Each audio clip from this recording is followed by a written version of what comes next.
My name is Amelia, and I am 30 years old.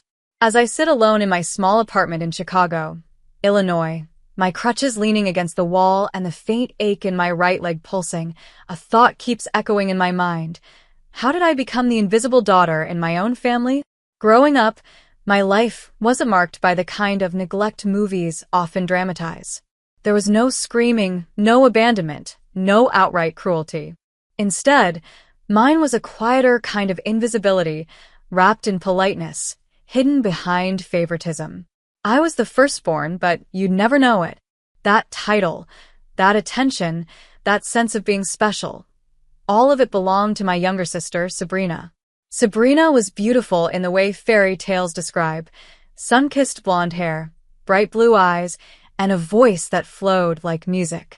From an early age, she was adored by everyone, our neighbors, our teachers, and most painfully, our parents, Jason and Vanessa. While I folded laundry, did dishes, and kept track of grocery lists, Sabrina twirled in the living room, painted abstract splashes that my parents hailed as genius, and basked in their endless admiration. Every August, when school began, Sabrina was showered with 3 new outfits, shiny shoes, and a custom backpack that reflected her creative spirit. Me? I got 1 new shirt. The rest were hand-me-downs from Sabrina, often too small or completely unlike my style. I still remember the day of the piano talk. Both of us wanted lessons. Both of us had saved our allowances. Both pretended to play on the table with our fingers. I thought the decision would be fair, maybe even a coin toss. But one evening, our father, Jason, smiled warmly at Sabrina and said, "Sweetheart, we hear music when you hum in the kitchen. You're the natural. Amelia is more practical." And that was that. Even as a child, I forced myself to smile through the disappointment. I told myself, be the bigger person. Someday they'll see how much I carry. But deep down, I knew what I carried never mattered to them. The day I turned 21, I packed my small suitcase and moved out. Not because I had to, but because I needed to. My tiny studio apartment on the east side of Chicago became my sanctuary. Barely 400 square feet, with a fold-down Murphy bed, mismatched thrift store furniture, and a kitchenette so small I could touch both walls at once. But it was mine. After graduating with a degree in marketing, I quickly secured a junior analyst position at a local firm. The pay wasn't great, but it was honest work and I poured myself into it. Long nights, skipped lunches, constant hustle. Meanwhile, Sabrina had returned home after completing her fine arts degree, an expensive $50,000 a year dream that my parents paid for without hesitation. Not only did they welcome her back with open arms, they redecorated her room and encouraged her to take her time, finding her creative direction. At our monthly family dinners, my updates about work were brushed aside with lukewarm nods. Marketing, huh? Well, at least it's steady, my father Jason would say. But when Sabrina brought over a painting of tangled wires and called it hope, my parents gushed as if she had just cured cancer. I didn't resent her, not yet. I told myself I had my independence, my own apartment, my own career. I didn't need recognition.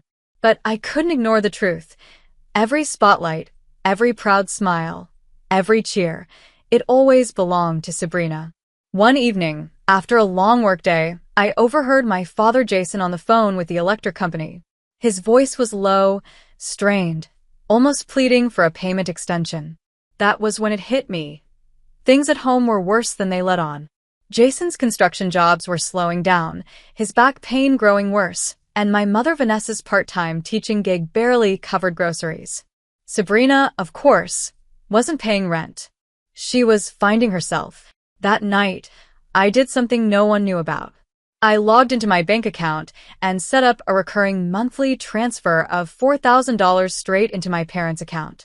I timed it to land mid-month, right when most of their bills were due. I didn't tell them it was me. I just did it. A few days later, I received a message from my mother. "We don't know who's helping us, but we're so grateful. Sabrina must have arranged something. We're so proud of her." I stood in my tiny kitchen, phone in hand, letting that sentence sink in. Sabrina must have arranged something. That became their story, Sabrina, their sweet, selfless daughter, the one sacrificing for her family. And me? I stayed quiet. I told myself it didn't matter who got the credit. What mattered was that they were okay. But deep down, I wondered, how long could I keep being invisible? The months passed. I worked overtime, climbed the corporate ladder quietly, and kept sending the $4,000 each month. My company even celebrated me for landing a $300,000 client, but at the next family dinner, it was barely acknowledged. That's wonderful, Amelia. You've always been good with practical stuff, my mother Vanessa said. Then she immediately turned to Sabrina. Did you ever finish that piece you were painting with your emotions? I chewed my food in silence. But the breaking point didn't come because of money. It came through pain. One rainy Tuesday evening, about 2 weeks before Sabrina's birthday bash, I left the office late. The buses were delayed, so I walked the last few blocks home. Exhausted, soaked, and juggling a grocery bag in one hand and my phone in the other, I didn't look both ways while crossing. The car wasn't speeding. It wasn't reckless. It was just bad timing. The driver slammed the brakes, but not fast enough. The front bumper struck my right leg, and I collapsed onto the pavement with a cry I barely recognized as my own. The rest blurred into sirens, voices, and a paramedic asking me questions I couldn't answer. Hours later, I woke up in the hospital with my leg in a brace and heavy bandages. A doctor explained I had sustained a fractured femur. I'd need crutches for at least 2 months, maybe more. My ribs were badly bruised, and the swelling in my leg would take weeks to subside. I asked the nurse if anyone had come to see me. She shook her head. No one's listed as your emergency contact. Do you want us to call someone? Hesitating, I finally asked her to call my mother, Vanessa. She answered on the second ring. The nurse held the phone near my ear as I lay there in pain. Her voice came flat, almost impatient. Oh, Amelia, I see. That's unfortunate. Well, we're busy planning Sabrina's party, but let us know when you're out. That was it. No visit. No flowers. Not even a voicemail the next day. The nurse looked at me with soft eyes. Sweetheart, she whispered, you deserve better. Lying there alone in that stark hospital room, machines beeping around me, pain pulsing in my leg, I whispered to myself, they're never going to see me. Not even like this. 2 weeks later, I stood in front of the mirror in my small apartment, balancing on a pair of aluminum crutches, my right leg stiff and strapped. The bruises on my body had faded into shades of yellow and blue, but the pain was still sharp with every step.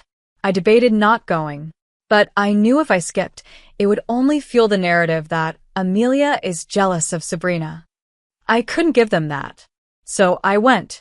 I wore a plain navy blue dress, ironed as best as I could. My hair tied back in a low bun.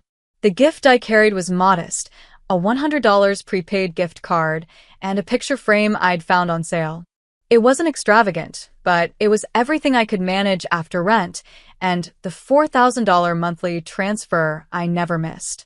The moment I arrived at my childhood home, I felt the eyes. Guests glanced at my crutches, then quickly looked away, unsure whether to ask what happened or pretend not to notice.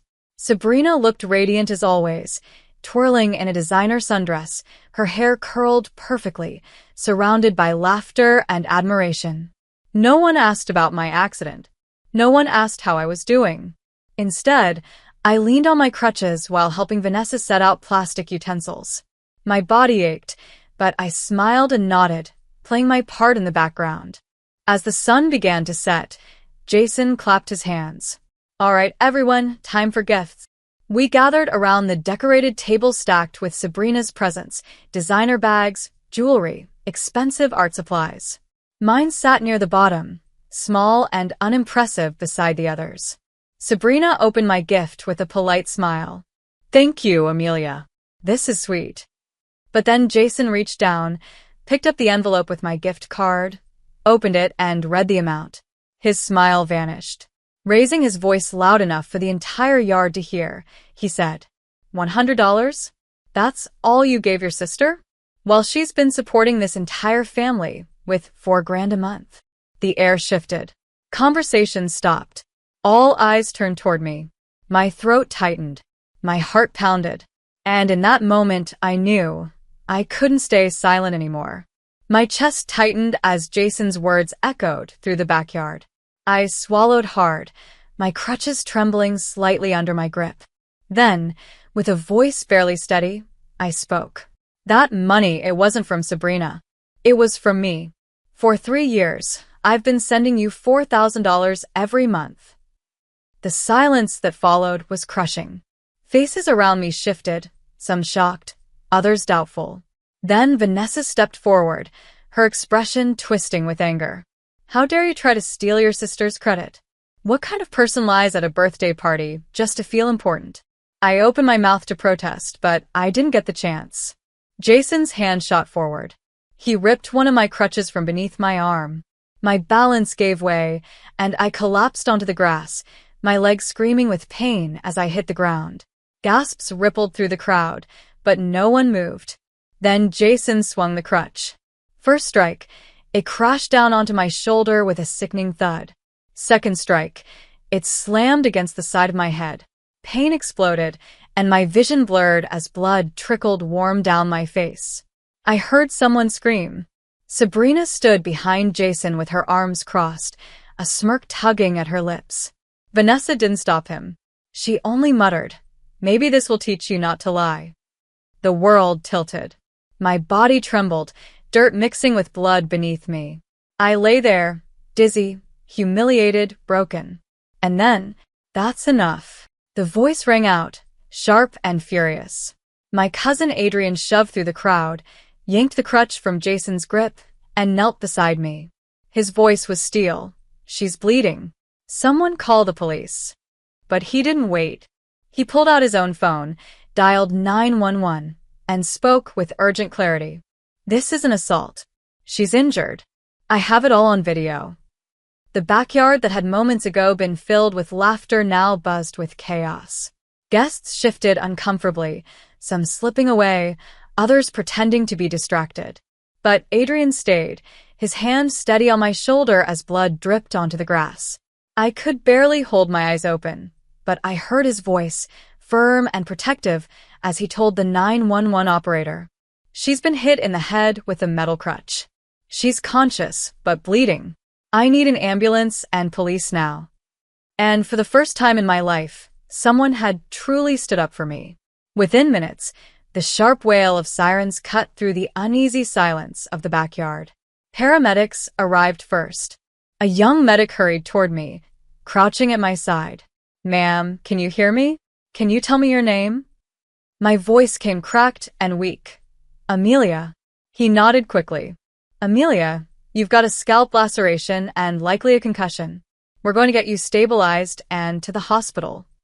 He pressed gauze against my head, stabilizing my neck as another medic unwrapped supplies. Then the police pushed through the crowd. 2 uniformed officers, Officer Davis and his partner. Their presence shifted the air immediately. Adrian stepped forward, phone in hand. "She's my cousin. He attacked her with this," he said, pointing at the bent crutch, "and I've got the whole thing on video." Jason tried to protest, his voice raised and defensive. "This is a family matter." But Officer Davis cut him off, his tone firm and professional. "Sir, step back. We'll review the footage." They watched the video on Adrian's phone, their expressions tightening as the scene played out. The blows, the collapse, the blood. The shift was instant, from neutral to grim authority. Officer Davis turned sharply to my father.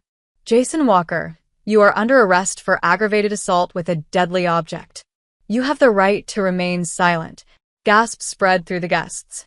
My mother Vanessa rushed forward, her voice sharp. He was just defending himself. But the second officer shook his head.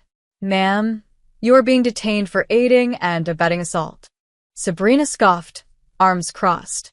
"This is ridiculous." Officer Davis didn't hesitate. "You too. You stood there and encouraged it. Multiple witnesses confirm. You're under arrest."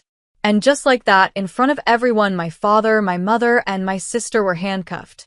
Jason cursed. Vanessa wept bitterly. Sabrina screamed in disbelief. But Adrian stood firm, arms crossed, his jaw set with quiet fury. As paramedics carefully lifted me onto a stretcher, Adrian leaned close, his voice steady. "I'm coming with you." And for the first time in years, I felt something new. Not fear, not shame, protection. The hospital was cold, bright, and filled with the sharp smell of antiseptic. They wheeled me into an observation room, where a team of doctors worked quickly.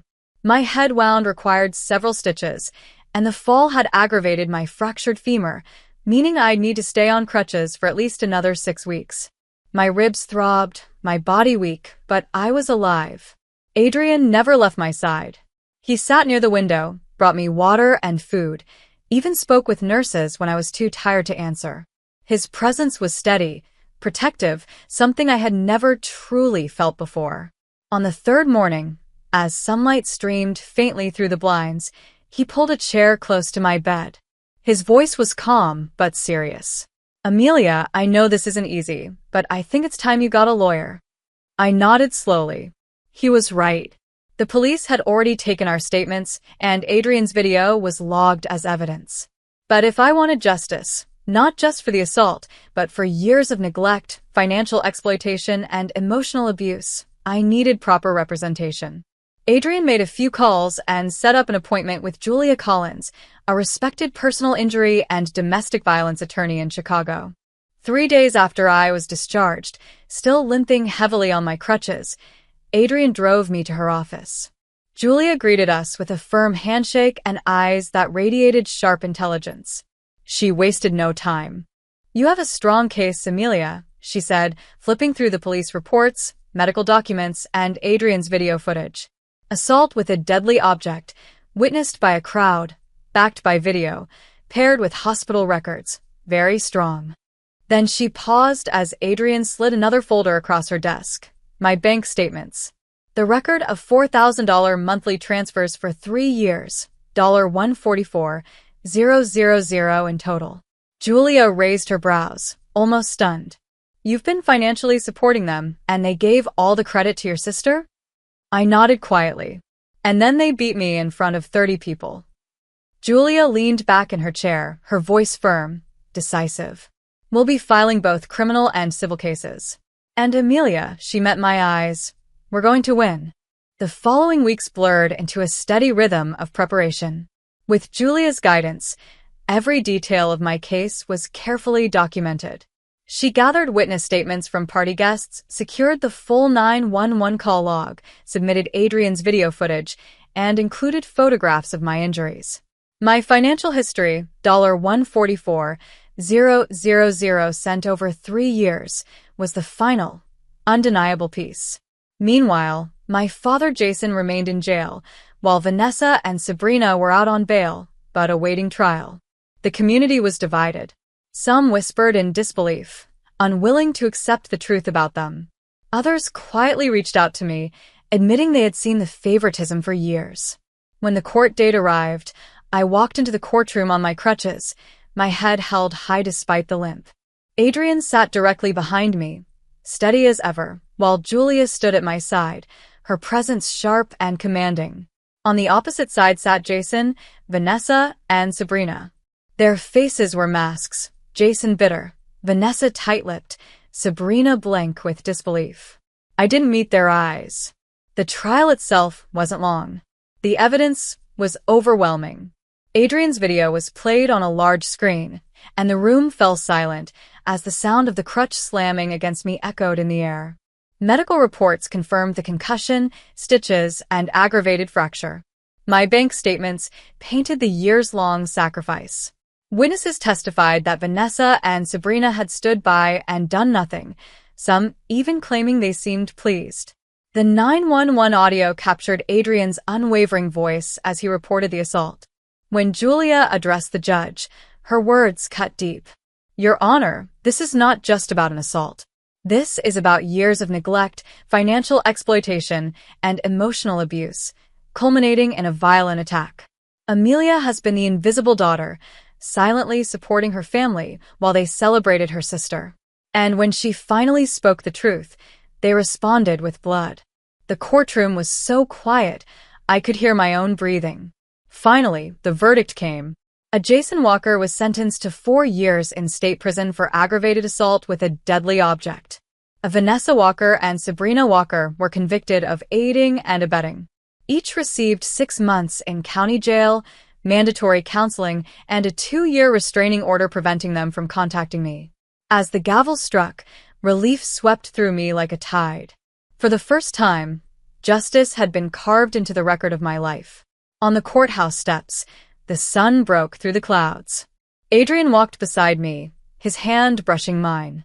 My body was sore, but my spirit felt lighter than it had in years. As we stepped out of the courthouse, I felt the weight of years of silence finally lift.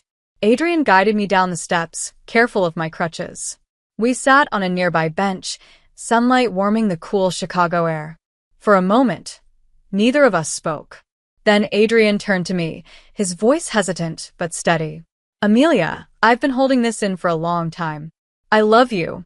I don't care about the crutches, the scars, or what you've been through. You're the strongest person I've ever known. If you'll let me, I want a future with you." Tears filled my eyes, not from pain, but from a depth of emotion I had never been allowed before. I touched his hand, my voice trembling. "You're the only one who's ever truly seen me."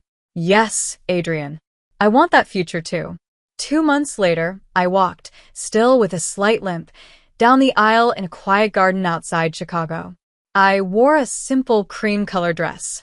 Adrian stood waiting in a navy suit, his smile steady, his presence strong. There were no elaborate speeches, no staged family moments, just me, finally seen, marrying the man who had stood beside me when no one else did. Life after the wedding was calm, but not empty. It was peaceful, steady, and safe. Everything I had craved but never known. Our small apartment filled with sunlight, books, and soft laughter. With Julia's continued help, I filed a civil lawsuit. The court ordered part of my parents' remaining assets to be liquidated, granting me $90,000 in restitution. It wasn't about the money anymore, it was about accountability. My story caught local attention. Domestic abuse awareness groups invited me to share my experience. At first, I hesitated, but then I thought about the countless others who had suffered in silence. I told my story, every painful detail, every ignored cry, and people listened.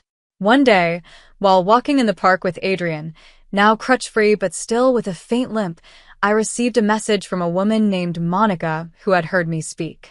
"Thank you for being brave enough to share your story. It gave me the courage to walk away from my abuser.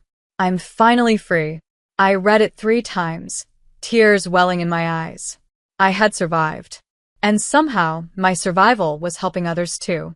Months passed. My leg healed. My heart healed. I returned to work part-time as a financial analyst, something I had once set aside for people who never truly valued me. Now I valued myself. Sometimes, I'd glance at the crutch tucked away in our closet.